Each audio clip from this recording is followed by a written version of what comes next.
আচ্ছা, আপনার বাচ্চার সমস্যা কি ছিল? প্রস্রাবের কি সমস্যা ছিল? জ্বালাপোড়া। প্রস্রাবে জ্বালাপোড়া ছিল না? পরে ওষুধ খাওয়ার ২ বার ওষুধ নিছিলেন?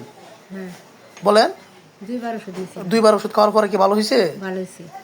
শুরু করিতেছি পরম করুণাময় আল্লাহ রাব্বুল আলামিনের নামে, যিনি আমাকে সৃষ্টি করেছেন।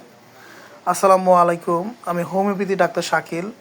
সাধারণ মানুষকে হোমিওপ্যাথি অতি অবগত করার জন্য এবং সাধারণ মানুষকে হোমিওপ্যাথি প্রতি বিশ্বাস বাড়ানোর জন্য এবং আমার শ্রদ্ধেয় গুরুজি ডাক্তার রবীন বর্মা স্যারের প্রণীত ডাক্তার Rabin Barma method for proper homeopathy treatment অনুযায়ী আমি চিকিৎসা দিয়ে যাচ্ছি।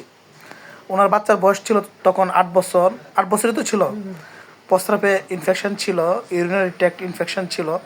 আমার এখান থেকে হোমিওপ্যাথিক ২ বার ওষুধ নিয়ে রুগী পুরোপুরি সুস্থ।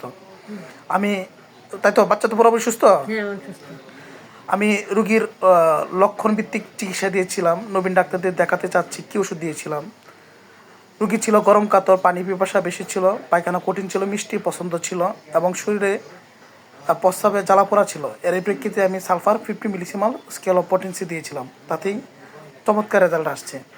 আর এরই প্রেক্ষিতে বাচ্চার সুস্থতা, বড় বাচ্চার সুস্থতার কারণে এখন ছোট বাচ্চাকে নিয়ে আসছে আমার এখানে চিকিৎসা করার জন্য।